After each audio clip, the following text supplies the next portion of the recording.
it is just a weird conversation format, isn't it? Like interviews. Like I've watched Yeah, interviews where people are like, interviews are weird. But like that's one of the nice things about podcasts is that it is more conversational and it mm, feels like more normal and organic and less like I'm here with a notebook, like, tell me about. definitely. Like, I suppose this is like something we can discuss, but I don't know. I guess I feel like part of me wants to remove that sort of, like I said to you yesterday, this sort of professional facade, regardless of whether it's like a podcast or an interview, and just be me. I am, like I said, I am a bit of a goofball. Like, Mm, I just enjoy, like, I'm the sort of, yeah, I don't know. It's just a very surreal sort of framework that interviews set up, mm, which I'm kind of trying to break down a little bit. yeah, Sometimes necessarily don't feel like that's appropriate. So having that sort of have a podcast sort of helps that anyway, yeah. um, and allows me to be my goofball self. Good. Oh. Yeah, I know what you mean in terms of there's definitely some things like I don't know what you think, but there's definitely some things the in the dance industry where I feel like you have to keep up a facade a little bit. Mm. Like the two for me, the one I really struggle with, I'm like really bad at, and I'm working on a lot. It's just like admitting when I actually just don't know an artist.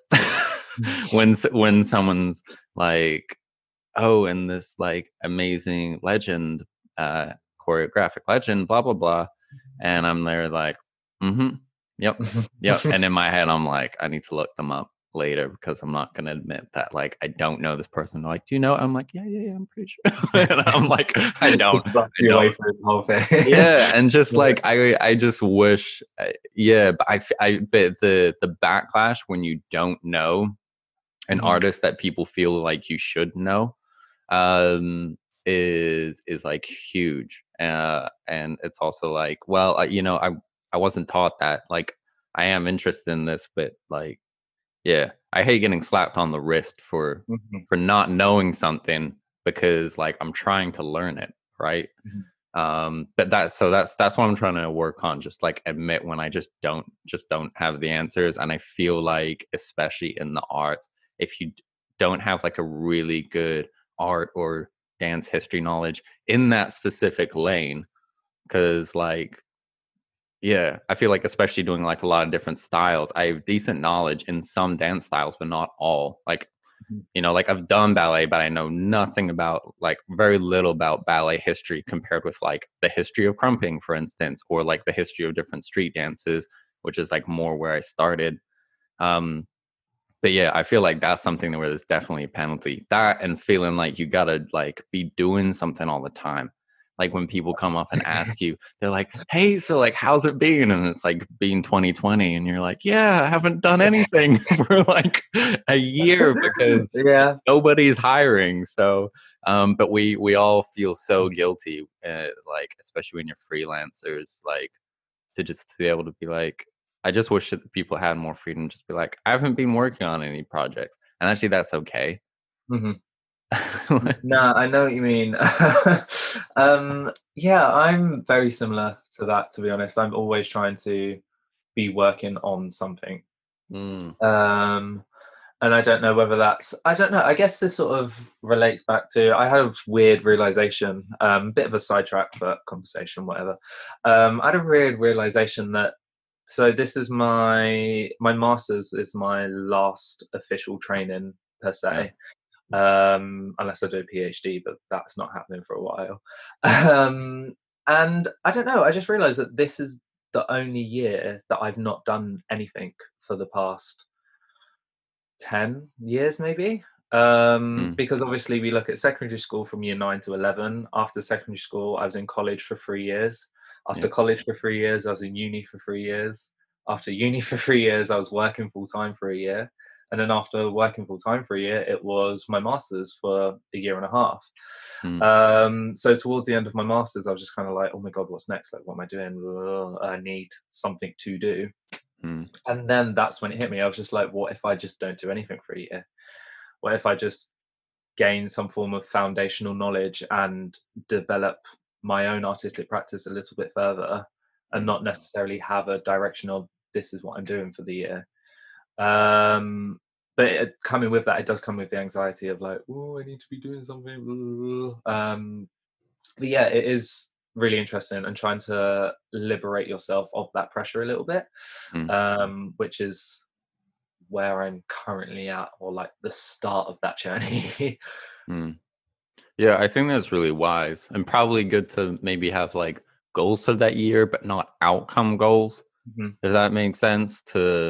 Yeah, that can be really liberating to be like, okay, my goal is to produce like, I don't know, two works, or to just like, get in this. My goal is to get in the studio every day and make something, like, or set up those structures to make it happen, but not necessarily be like, yeah, today's, this is the year that I'm making exactly this kind of work, and I'm going to produce this thing. Like, yeah. And I think that's great, because honestly, when you get into it, me and Yanel throughout were talking about this, about how often, even when you get funding for like an R&D and stuff, it's like 1 week, and then you're like straight into like a performance of some kind, and there's rarely time to really get in deeply into work, which is why I think a lot of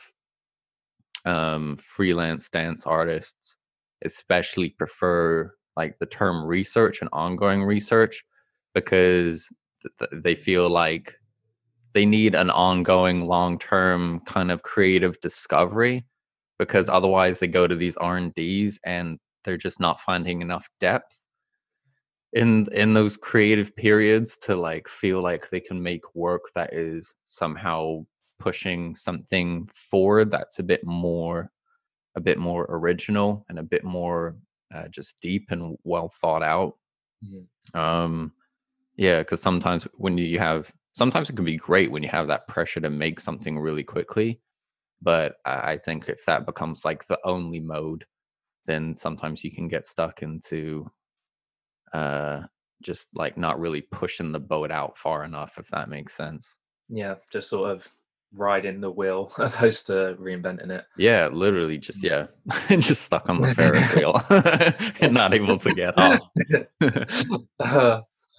Sweet. Let me introduce you quickly. I'll talk to the audience. Hello, lovely dance people, and welcome to David's Dance Podcast. I'm your host, David Evans. We have an amazing dance artist with us today who shares my love for fusion in their work. I'm so glad that he was able to take time away from his very busy MA at London Contemporary Dance School to join us. We're so pleased to welcome Alexander Benjamin. Alex, welcome. Hey. Yeah, thanks so much for being on the podcast, man. Really appreciate it. We'll keep all that stuff in. That was some good convo, and we'll keep that in for the podcast.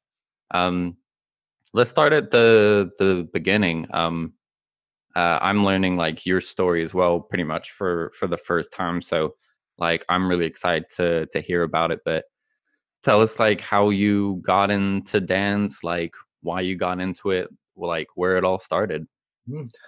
Well, where did I start with dance? I don't know, really. I sort of fell into dance.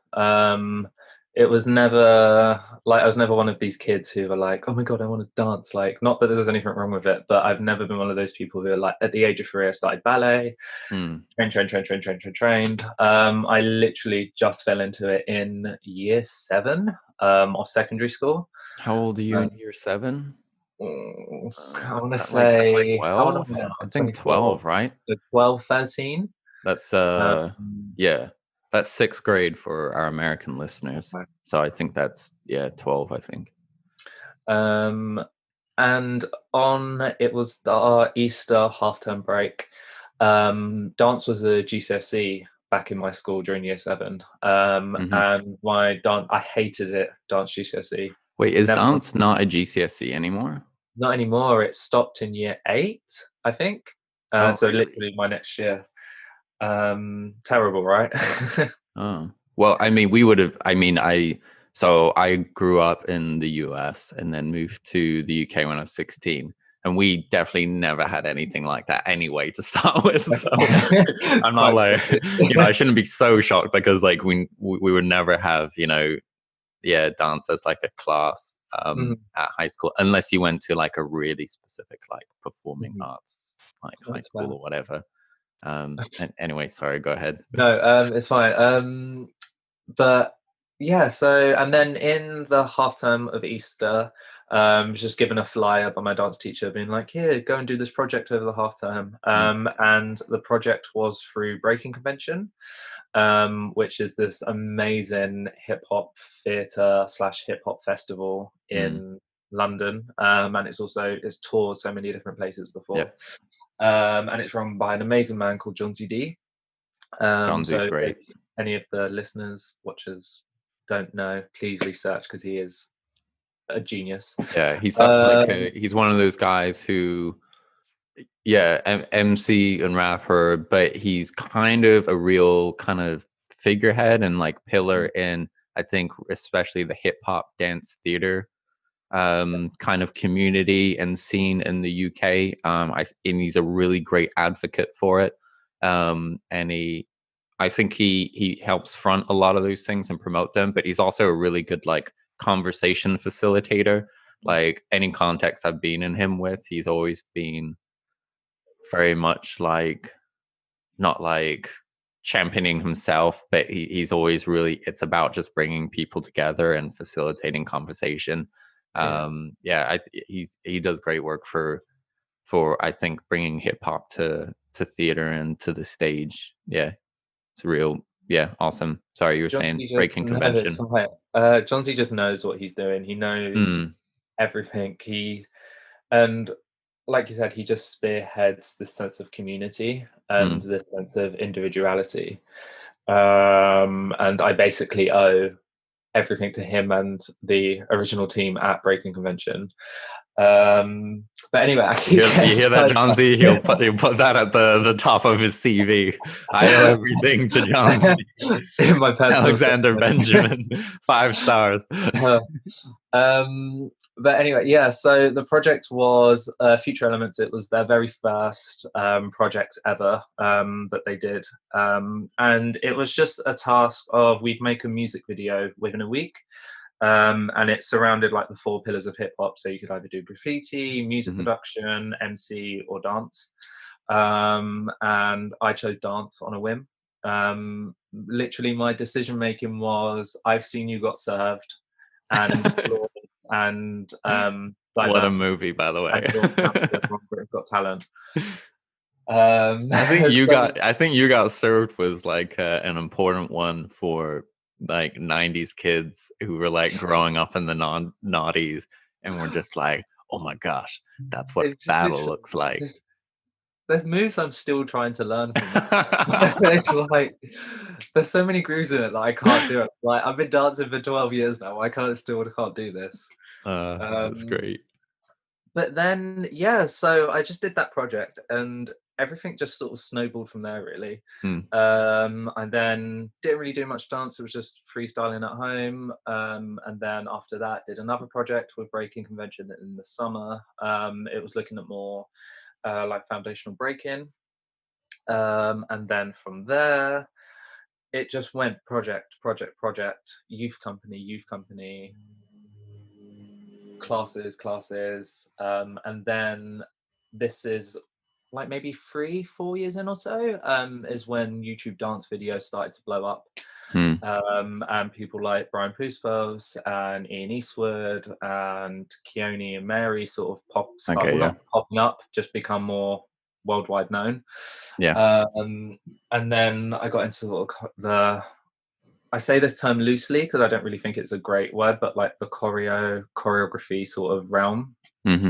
Um, and then that was it really. It was just then. So where would you call, what would you say like during this period is kind of like your home style, I guess? See, this is the thing. I don't actually have a home style. Hmm. I really don't. This is something that has been coming up for me recently as well. And I don't have a set foundation per se. Yeah. I definitely started in breaking, Okay. 100%. But it was very, very minimal breaking. So like 6 steps and baby freezes, not Yeah. not power moves or anything else. Which is hard enough, by the way. Like, people don't realize with breaking, like, just to get to like 6 step and baby freeze really solid is like, that takes you like a year. Like, to do it well and actually look good, like, takes a year.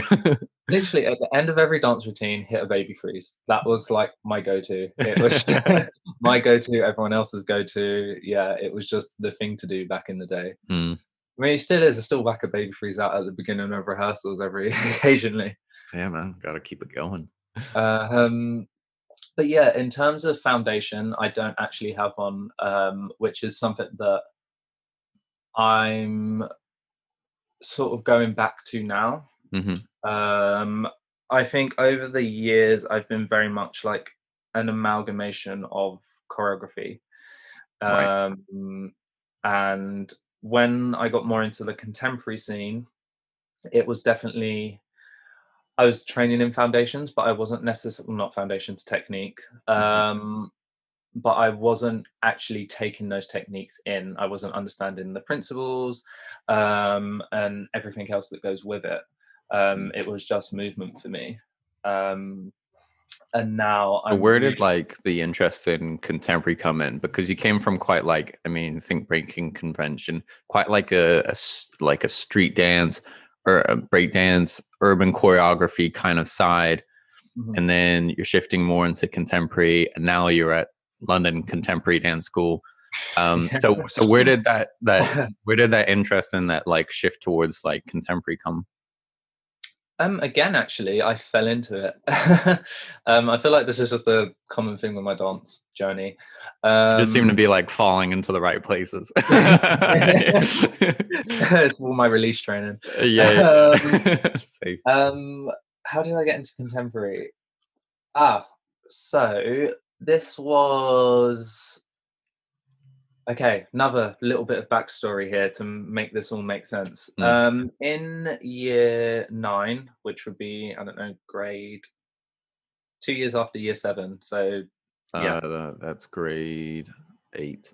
8, 9. Yeah, that's 8th grade. Um, yeah, so around that sort of time, I become homeschooled, Hmm. and I was homeschooling from year 9 to 11.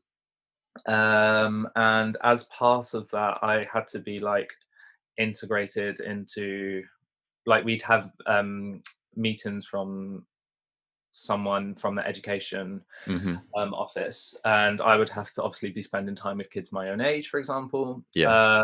So I joined 2 clubs. One was St John's Ambulance, which is like Oh, first aid cool. medical. So I got my first aid training. Hmm. And then another one was a dance project called Dance United. Hmm. And unfortunately, it's closed now. But Dance United would provide contemporary training for those who were outside of school.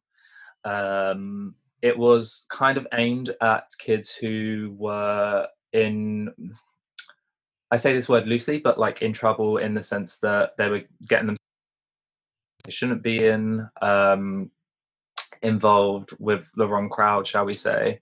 Hmm. Um, so this program was there for them to sort of give them something to do, get some training, get some life advice, and ultimately work towards something. And my mum actually found that. She didn't really know what contemporary was. She was just like, "You Hmm. need to go and do this. Blah, blah, blah. This is another thing for you to do alongside Mm. homeschooling." And then yeah, Just that was it. keep you busy. Yeah, literally. My mom definitely had like that. Let's keep you busy. You're busy, you're out of trouble. Well, it's usually Um, just like, yeah, chores around the house. Just like, you're up to no good. That's all right. Come and help me. I'll keep you out of trouble. and then yeah, I was at Dance United for like a year. Hmm. Had a fantastic team. We had sort of a course leader named Jamie, who would like look after all of us, make sure that we were like okay with the course, like how's our life going, etc. Blah blah blah. Mm. And then we'd have quite a few high up contemporary artists. I didn't really know who they were at the time, Mm, but they were like top artists and still are. So like Darren Ellis taught mm. us, who's actually one of Tom's teachers.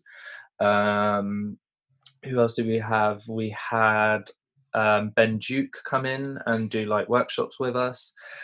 We had John Ross. And isn't having that like early, I don't know, having, especially when you're a teenager, I think especially being like a teenage boy, like having those people to look up to, especially young men, is just like so important.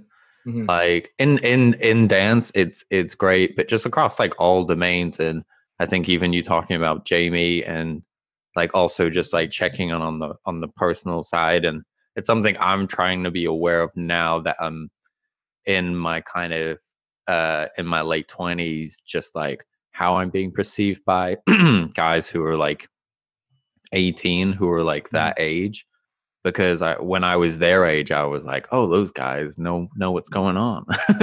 And you look up to them so much. Mhm. And actually like a few words of encouragement at that age, when you're just like a young guy, just like raging with hormones and not knowing what's going on, and with all this like anger, and you don't know where to put it, is just Yeah. like those few words of encouragement, and just like, hey, you're doing okay, like just mean the world. And just having like role models, uh, depending on where you do dance, like I, we all definitely had the experience, like I certainly did, of taking a lot of dance classes and being the only guy in the dance class, when it's like when you're kind of coming up, and it's like a smaller dance class. So yeah, you're just like the only guy there, and then you end up falling into this kind of weird dynamic where you're either treated like as the man and of the Mhm. class, and you have to like carry the mantle of being the man, Mhm. or you like just are treated as just like one of the girls. Mhm. And it's always like a funny dynamic, and like even now I still sometimes get it from like dance teachers, uh that vibe, and I'm just like, and I just have to be like, it's fine, just like just treat me like another student. We don't need to get into this like, what's a let me give you a man move for this, and I'm like, it's just movement. I Like know. I'm just kind of happy to do it. But yeah, having those like mentors is so crucial. It's so great that yeah, you're able to like have people like that at that like crucial age. Mhm. Yeah, no, I definitely know. Dance United definitely helped me a hell of a lot. But what's interesting to me now is that I don't feel like I realized how much it helped me in the moment. Mm. I was just very much there, like, oh yeah, this is This is whatever. fun. This is Yeah. this is my Monday to Friday. I'm here, blah blah blah. Get a Yeah. free lunch, get to dance around a bit. But I think it definitely teaches you longer life-term lessons, or it used to anyway before its funding got cut. Um, Lifelong lessons that have just ultimately allowed me to be kind of like finish my masters at Yeah. LCDS. Um, so yeah, it was an amazing project. I'm just so sad to see that it's gone now, Mm. unfortunately. But you never know. Fingers crossed. Yeah. Hope it might come back one. Hey, I might try and bring it back one day. Yeah. Yeah. Yeah. Yeah. Yeah. If it's not happening, make it happen. Mhm. If you like, so when you're at this point, then you decide to go on and do a BA. So what was kind of the point? I mean, you talked about just falling into it, but what was the point when you made the decision of like, oh, actually, I want to study this, or like I want to do this as a career? When did that kind of realization kind of sort of sift in, or that the possibility of that sort of presents itself to you? I would say I had one more moment of falling into it. Mm, I walked past a college, Westminster Kingsway, which was actually really close to Dance United. okay. And they were just saying, enroll here today. Hmm. all of the courses we offer, blah blah blah. Where is this, by the way, if you don't mind me asking? Is this in London, or where Yeah, exactly? in London, in King's Hmm. Cross, Okay. Rosen Road. And I was walking past one day, and then I just walked in, was like, "Do you have any dance courses?" They was like, "Yeah, sure, wait here for a second." Half an hour later, a lady come down, spoke to me, and said, "Oh yeah, our course starts tomorrow. Would you like to join?" And I was just No kind of like, way. yeah, sure. Again, this was sort of to formalize my contemporary training a little bit more and have Hmm. the qualifications to back it up a little bit. Um, and then I spent 2 years there. Again, very foundational sort of training, like what to eat as a dancer, and introductory practices, and introductory to like ballet, contemporary techniques, mainly Cunningham. Hmm. Um, so then that at the end of those 2 years, I think that's when it hit me, and that was like, right, I want to do this now. Mm. And this is the only thing I see myself doing. Um, I think that is something that was really, really prevalent for me. It's just that I didn't see myself doing anything else. Right. And dance was the only thing. I'm not this sort of person that is like, dance is my life, dance is everything for me, blah blah blah. Again, not that there's anything wrong with that. It's just dance for me is just something that I do, Mm. and it adds to my life. Yeah. And the sensation that I get per se, God, I sound like I see.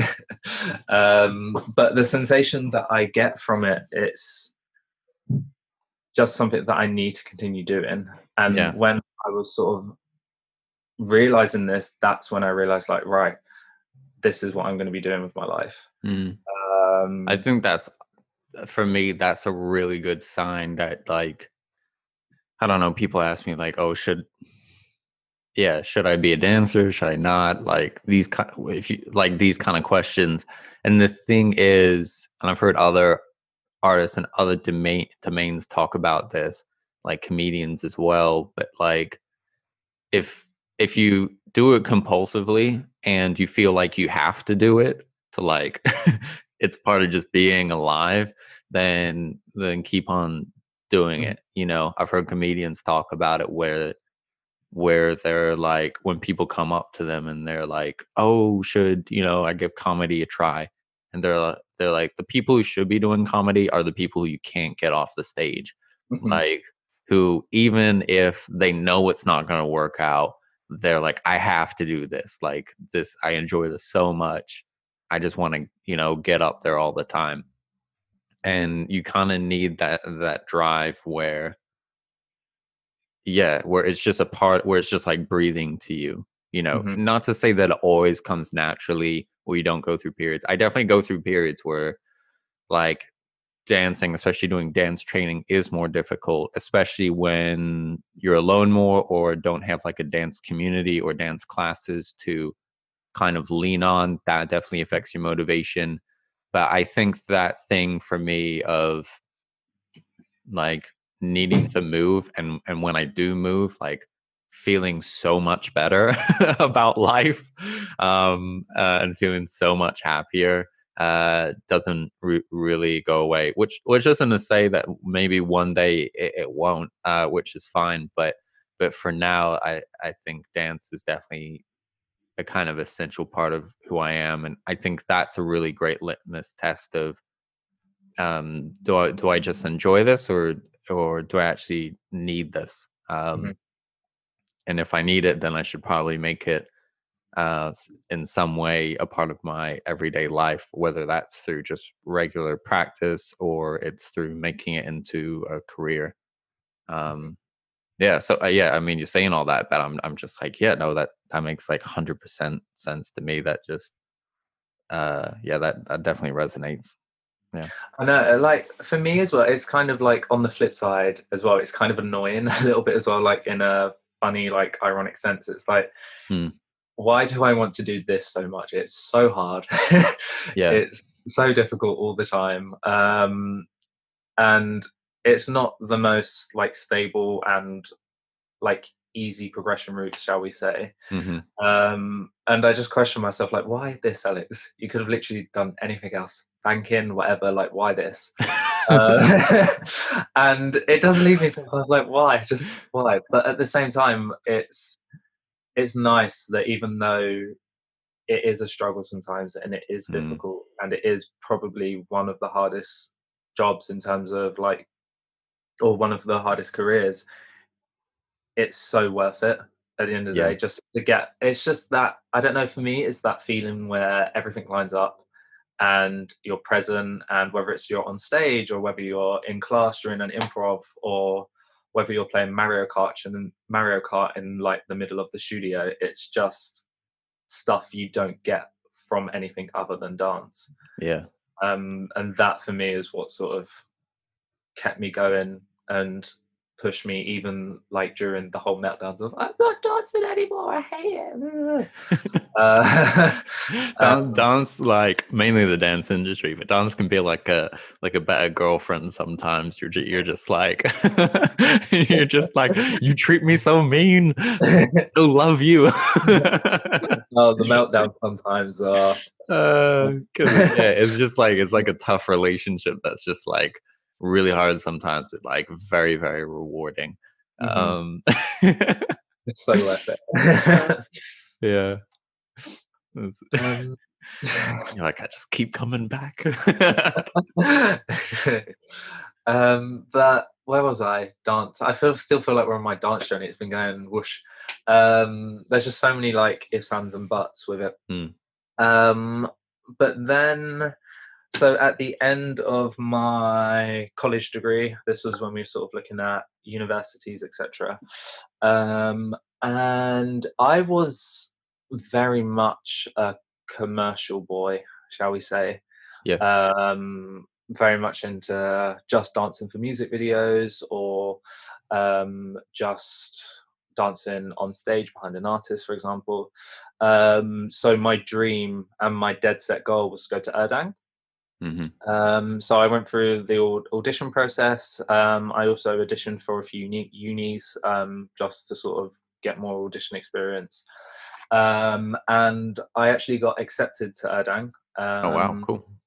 Onto their it was like their pre-degree course. Hmm. So you do a year on the pre-degree, and Okay. then if it's like a foundation basically. Foundation year, Yeah. basically. If Nice. you've done enough work, they'll put you into second year, or they'll Hmm. enter you into the first year of the BA. And I was super happy. Couldn't wait to go. And then I found out I didn't get any funding for the course, um, because it's not a actual degree or anything else. I couldn't get student loan, or I couldn't get any form of funding.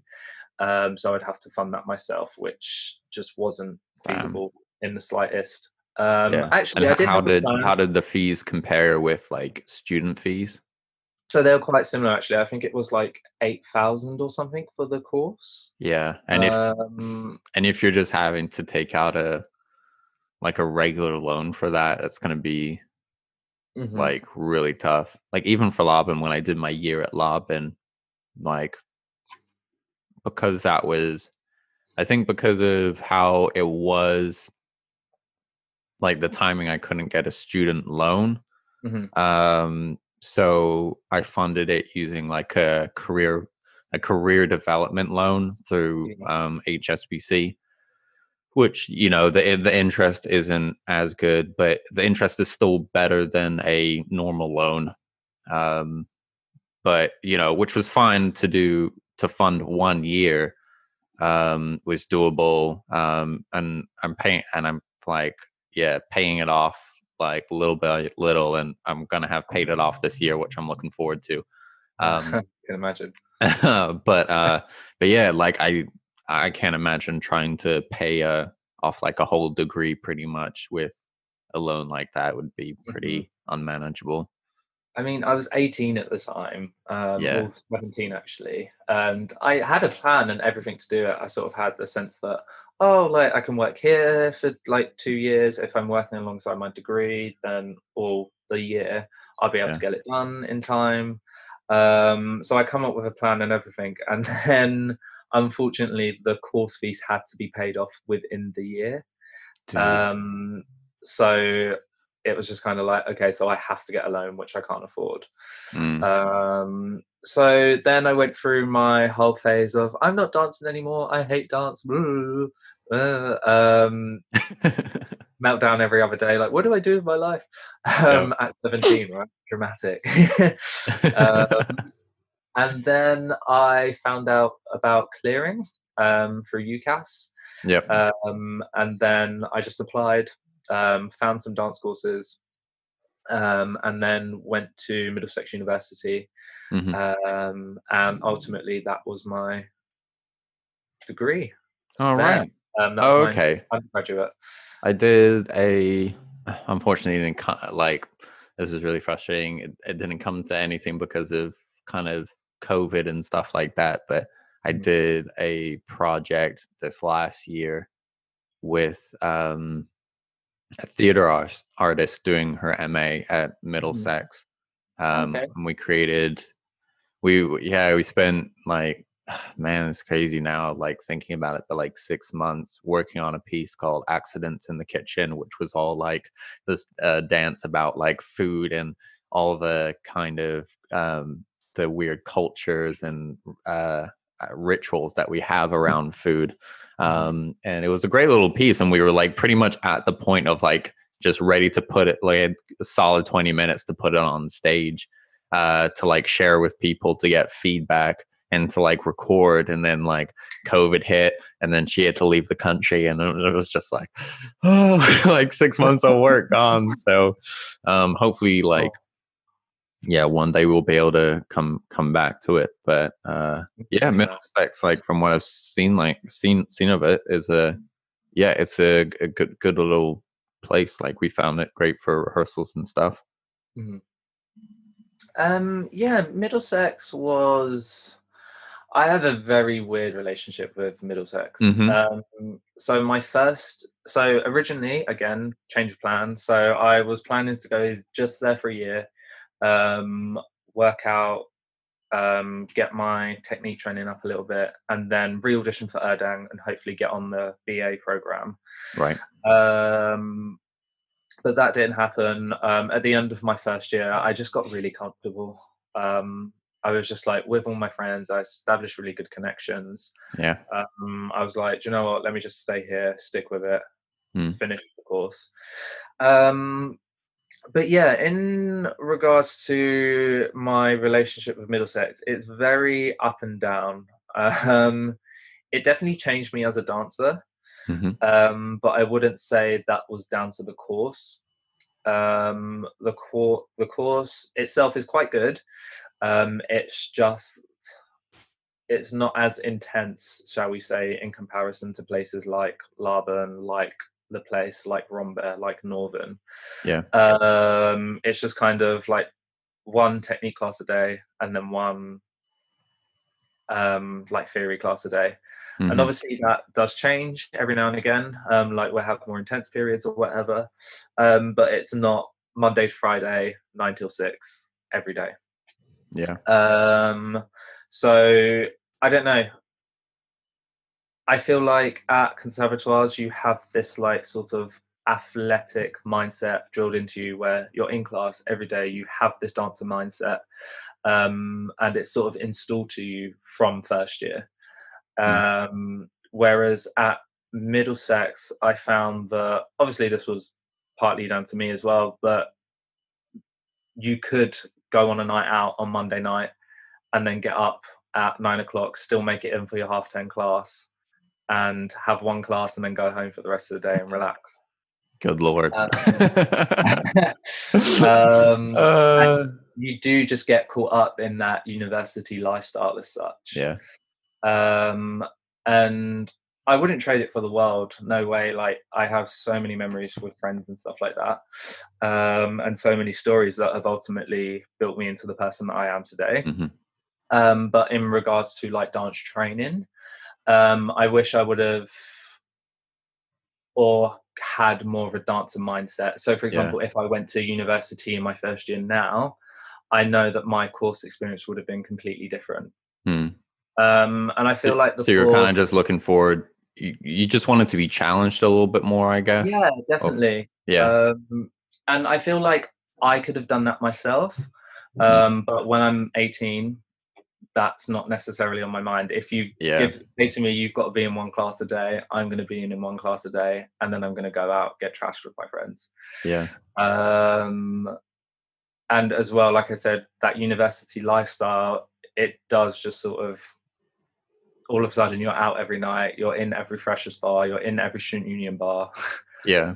and you're training, but you're not training, you're not really understanding the practice, the principles, like everything that you could gain from the teachers there. Hmm. You're just sort of coasting a little bit. Um, and I found that I could do that at uni, and I didn't sort of realize that until my third year. And then I got into my third year and I was like, right, what is my artistic practice? And that's when things really started to change for me. Mm-hmm. Um, so yeah, a bit of a weird relationship with Middlesex. Thankful for it, and it's definitely, I mean, without it I wouldn't have got in the place. Hmm. But I'm not super happy with my training, shall we say. Yeah. I'm just happy I've got to experience the conservatoire, and go into LCDS is just completely, I've said it a lot, but it was just a breakthrough moment for me. Yeah. This Because it is like, is just so much more intense, and just like there is a lot of value just from that sheer level of immersion. Like Laban was definitely pretty brutal, but it was a lot of that was self-imposed because I wasn't living nearby. So I was driving 3 hours a day, and then like working Saturdays and Sundays. So it was just like 80-hour weeks, and I was just like so burnt out. Um, but I think in terms of the level of immersion, like yeah, just those 12-hour days, like your body, your soul, your mind, everything's so committed to it that just the rate of growth is it's just absurd, and you just can't get that from um yeah, it just and it does create that kind of mentality. I think you're right, that mentality of immersion, mhm. and kind of just a little bit like of a Spartan mentality of just like, yeah, this is the hustle. you Live it know. or die, literally. Yeah. um, but this is the thing for me. Like I think another moment of realization was in my second year at Middlesex. Hmm. Me and my friend Dan, we were lethal together. We were just out all the time. Um, and I remember we missed an entire term of Monday morning Graham. Hmm. Yeah, we did get in trouble for it. But we come back, did the assessment. We only had like 2-3 weeks of classes. And we managed to get higher than some of the people that were there for the entire term. And in the least egotistical way possible, like, yeah, that's fun for me and Dan, we're good dancers, blah, blah, blah, blah. I don't know, that sort of made me realize, like, hang on a minute, I shouldn't be able to do that. I shouldn't be able to come in and be at a better technique level than the dancers you have been training for the past so many months, per Mm, se. And that was when me and Dan were like, hang on a minute, all right, now we need to pull our finger out and actually really get into this practice a little bit more. yeah. Um, so it was kind of a bad wake up call and also a good wake up call at the same time. But don't get me wrong, Middlesex is good, but I just think you have to go into it with a very different mindset to where I was at 18. Yeah. Or that needs to be taught in some way, shape, or form, Yeah. or offered advice as such. Yeah. Uh, Because I know for especially for university dance courses, the funding and the facilities and all that isn't always available to be doing classes for mhm, the 8 hours a day like you would get at a conservatoire. So, but maybe the emphasis in that instance is on a lot more independent learning, where mhm, you have classes or courses where you're you have to create a project or do something, or have, just like have an hour-long training session with some friends and record it and say, hey, what did we discover, and write that up in like a report or something. you know there is ways to, I think you're right, get around that and encourage more solo and peer development, in a way that is structured and also creates that like accountability even when you don't have the resources. So I think that there is probably more that could be done there, and just saying, oh, we don't have the resources to teach all that isn't really always the answer. But I know what you mean. You're like, you need to hustle and get out of it. Like, definitely. So I did a contemporary art and philosophy degree before I went to Laban. And definitely my art degree was probably like a third of what I spent my time on while I was there. And the rest of my time I was pretty much dancing, like external. um but so I was dancing pretty much all the time, and and doing like projects in London and throughout the summer. And I was always particularly surprised at the summer that people wouldn't do stuff for the summer, because I'm like, that's like a third of our year, like that period. Why wouldn't you use it? Like, if I use, and I was like, if I use my summer for all 4 years, then by the time we graduate, I'll have the equivalent of like an extra year's experience over like these other artists. And so I was always, after first year, then I would stay in Reading over my summers and do projects in London and like train every day, and go to the studio and make. And I actually found like my summers were my most, like, as an artist and a dancer, were my most productive period, and were often like more productive than like actual term time, because I wasn't just getting busy with like just doing lots of stuff and lots of modules and other things, so I could just like really hone in on what was important to me and just create. But yeah, I think it's good that you're able to like look back and have that understanding and like have that perspective now, and realize it, and then like know how to move forward from it into where you are now at London Contemporary School, and just hustling. Yeah, no, definitely. I think it's definitely a two-way street with Middlesex. At the time, I was very much like, the uni aren't doing enough, blah, blah, blah, teachers, I need more help, blah, all of that. And I didn't really recognize that I am part of the problem as well, where I'm going out and not going to class, or not, or going to class and not really being present. And taking everything I can from that, even if it is only an hour and a half. How can I take 6 hours of information in an hour and a half? But yeah, I think not having it, to a certain extent, for the 2 years really woke me up for the third year, and was like, right, time to crack on and trying to get everything out of it that I possibly can for the last year or so. Which ultimately led to joining LCDS in a year after graduation or so. But yeah, it was interesting, to say the least. Good time. So the MA that you're doing now, is that an MA in performance choreography? What is that specifically? So my course, it was called Developing Artistic Practice. Okay. DAP program. It was very much whatever you wanted to do. I believe the course is changing a little bit in the next few years or so, just to meet demands of what school needs, etc. But I could basically choose my own route. So we'd be given a few modules that were compulsory that we had to do, so like dissertation, research lab, and then the rest of the credits we could just spend on whatever we wanted.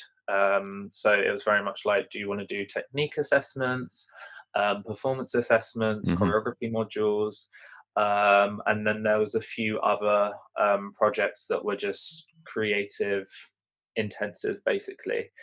But my route was definitely more performance and physical side of things. Great. I spent, obviously before this, I spent a year working full time at my student union, Hmm. which was great. But I just wanted to be in full time dance training again, or some form of dance 9 till 5 or whatever. So that's why I just picked the most physical routes possible on this course, from everything. So I did 3 performances. Unfortunately, one was cancelled due to COVID. And then the rest of them were just technique assessments, really. And then one choreography module. So super, super diverse. But it was just, honestly, it was just the best time ever. I've done all my practical lessons now. I just Mm. need to write my dissertation, which I'm putting off slowly but surely. And how do you feel like you've changed, like, as a dancer, through having, like, yeah, focusing on the the hardcore performative Mhm. physical dance aspects of it over the course of the year? Yeah, how do you feel like that's changed you as a dancer? So I must admit, nothing hit me until a few months ago. Yeah. So throughout this entire year, I know that I've developed my movement. I know that I've unlocked certain pathways and how to articulate myself just Hmm. through working at an MA level. But I never had that moment throughout the entire year. I never had that moment of, oh my God, I've gotten better. And then we did a week intensive on a course called Improvisation into Performance, Hmm. facilitated by Rick Nadine, who is the improv teacher at LCDS. And I don't know what happened, just everything clicked. Like, Mm. everything that I've been trying to understand, everything that I've been trying to develop in terms of my own artistic practice. How do I project myself? How do I set myself up in the studio? I don't know, just everything just started to Was that work. was that something about, like, okay, because you kind of, did you start with kind of like an improv background? Was that kind of where you started, or See, were you I more? thought I did. I was very much like, oh, I can improv, but I guess Yeah. it's the sense of freestyling. Mm. I like to separate the terms freestyling and improv, Okay. um, just because for me they're two different things. Um, In what way? Or in so what way are they different? freestyling, How I'd would you say, define is them? freestyling is definitely more within the hip hop, Mm. urban, whatever you want to call it, scene. And I don't think it's I think the term showing off is a little too broad. But I think it's more that you are dancing to your ability and you know your body, you know what Yeah. you can do, and you're dancing within a sort of comfort zone, shall we say. Hmm. And then, whilst there's elements of that in improvisation, I feel like improvisation, you are pushing the boundaries a little bit more. Hmm. Like, the week I had with Rick, I was just doing stuff that wasn't necessarily even dance. I suppose you can ask this question, what is dance? But for me personally, just like waving or something in the corner for 5 to 10 minutes isn't a set dance routine. Mm. Um, but me notice, so for example, say I am waving in the corner, I am changing my intention every time and noticing different things about that. And then Right. within that then incorporates into my actual dance style and my dance in Mm. like, my dance technique and who I am as a dancer. Um, and I don't know, it's just the more he told us to push and the more he told us to stick with something, even if it is quote unquote boring, Mm. the more confident and comfortable I was just being in the space. And it's sort of this, again, this liberating feeling of I'm just moving in space. Mm. And now all of a sudden, all of my dance practice, whether it be learning a routine or improvisation or just dancing. It's just very much me moving in space. I'm not overcomplicating it with, oh, I need to be good, or oh, I Right. need to do this amazing thing that makes everyone go, wow, like Alex is a Mm. good dancer. I'm literally just moving in space. And I don't know what that's done for me, but it's just unlocked all of these movement possibilities now that I'm looking at and just being like, wow, I'm really enjoying what I'm creating at the minute. Mm. Whether that be improv, choreography, whatever. That makes a lot of sense. Like even just like, like I looked at your like earlier improv, freestyle, whatever videos, and then the ones you've released recently, and like you saying it now, I'm like, yeah, that kind of that definitely makes sense, because I think there was maybe more of like a held quality to like earlier freestyles, like very, very good, but kind of held. Whereas I think there's a little bit more abandonment in the kind of newer stuff, the newer ways I've seen you move, where it just seems a little freer.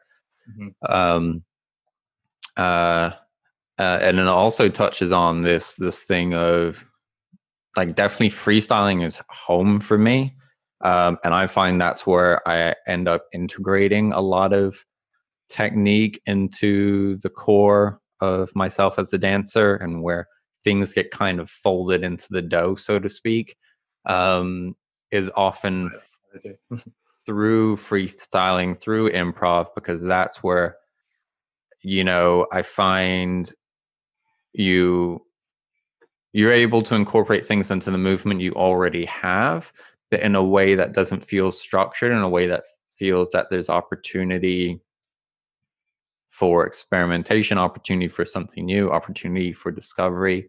And I think you touch on like an amazing point, this idea that hands that are full can't receive. You can't receive with like a closed hand, and you sort of, it sounds like that moment for you was kind of, in allowing things to go wrong, it's kind of this like opening of your hands artistically.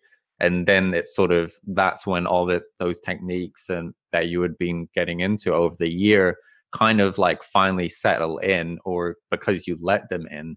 And it touches on this thing that like been thinking about a lot the last few months, or definitely the past year, is like where could we be if we just like got out of our own way.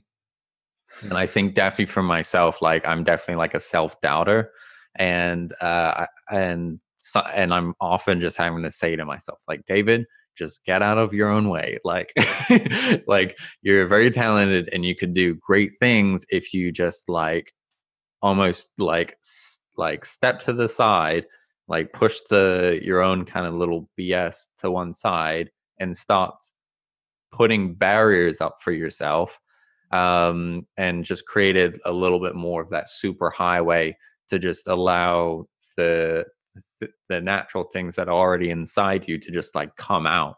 And that's what like so much of the barriers are. But and this emphasizes the importance of your teacher in this case creating a context in which you feel safe enough to do something naff for 10 minutes and be like, this is okay, I can just wait for 10 minutes and it doesn't have to be good, but I'm going to discover something in it that is going to be good. And you have to kind of create a culture, and create a context in which people can feel that way, so that they feel like they can be themselves and they can be experimental, and in doing so feel like they can really learn something new without the pressure of feeling like it has to be good, you know. Yeah, definitely. I think Yeah. Rick was. I was so thankful for Rick for that entire week, and we had him a few sessions after as well.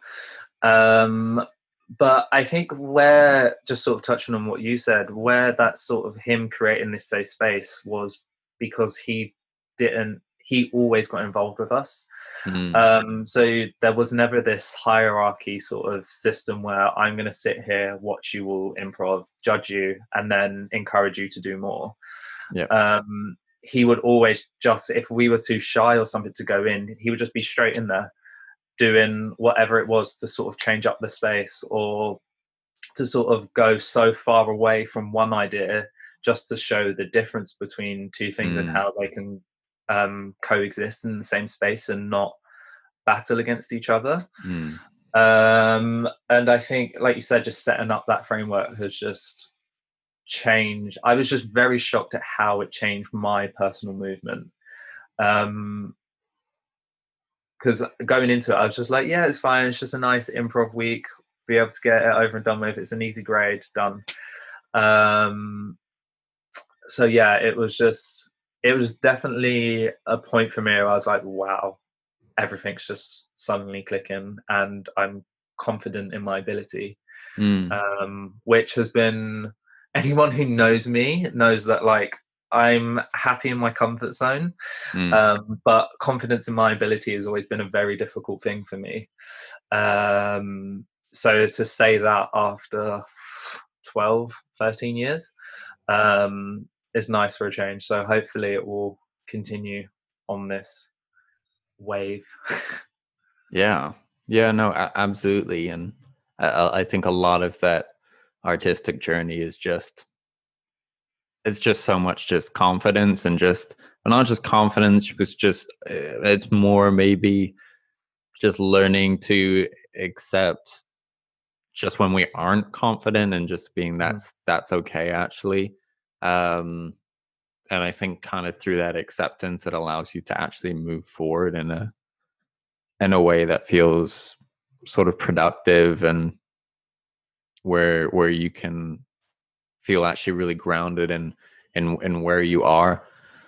Yeah, no, I think that's really beautiful. Where can people find out more about what you're doing and what you're up to? Yeah, a lot of it is going to be on my Instagram.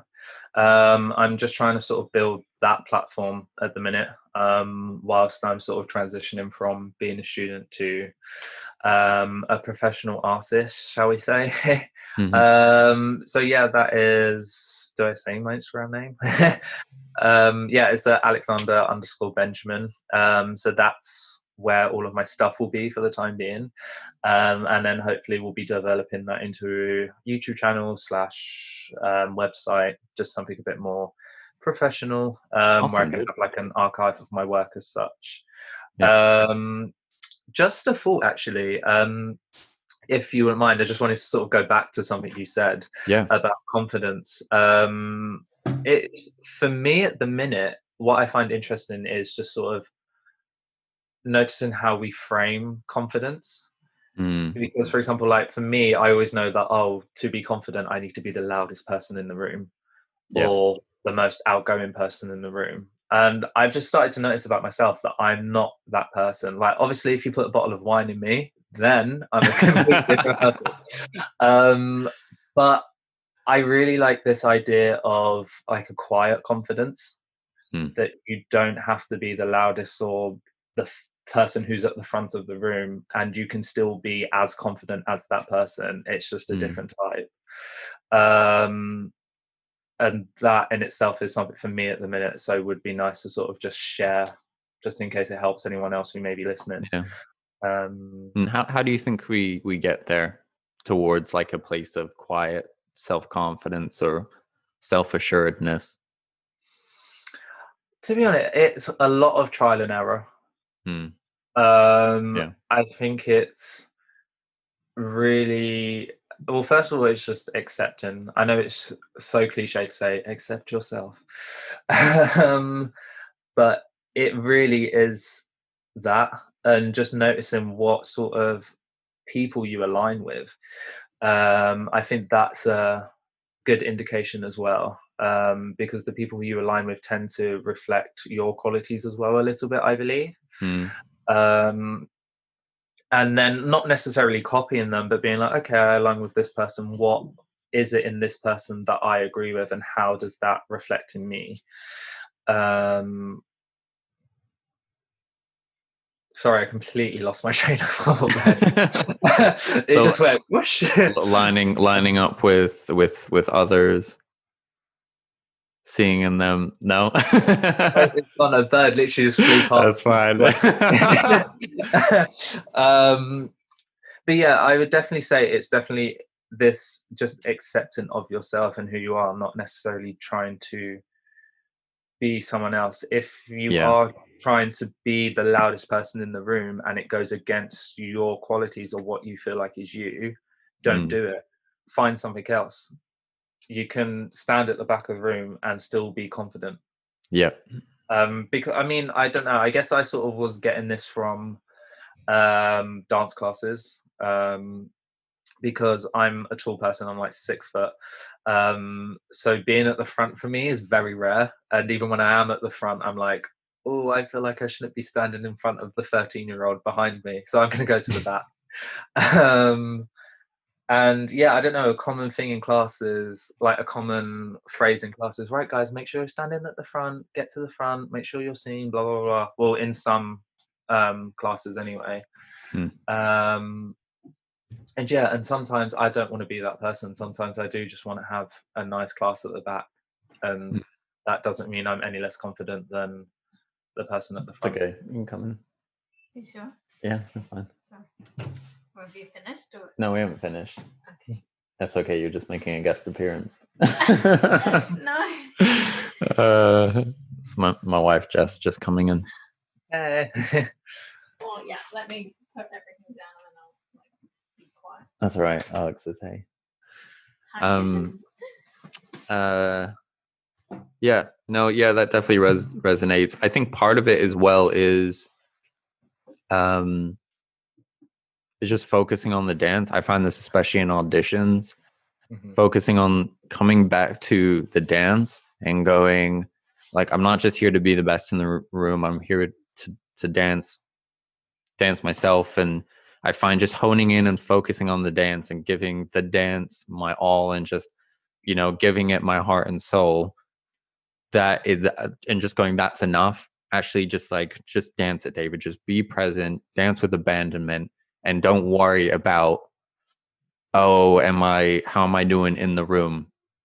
Because I find whenever I'm just I'm gonna just whatever, I'm just gonna focus on this dance and kill it. Then I feel, because I'm serving the dance, it takes the pressure off me to be good, and I can just serve the dance, and just let whatever the judgment be, because then it's like, if people are like, oh, you didn't get if you get cut or whatever, then I'm just like, that's fine, because I danced my soul out there, and so dance my heart out, and so that's that's do you want to pass?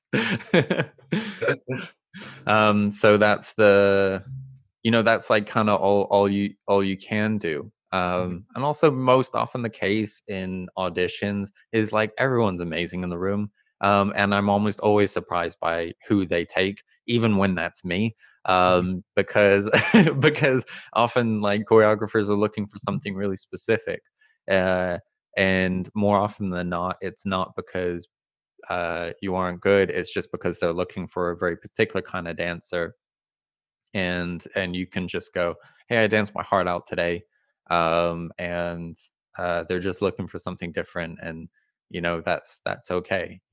I think that's so much more important, to feel like I'm serving the dance, and I just danced well that day, and I represented myself well, and represent what I'm kind of about as a dancer well.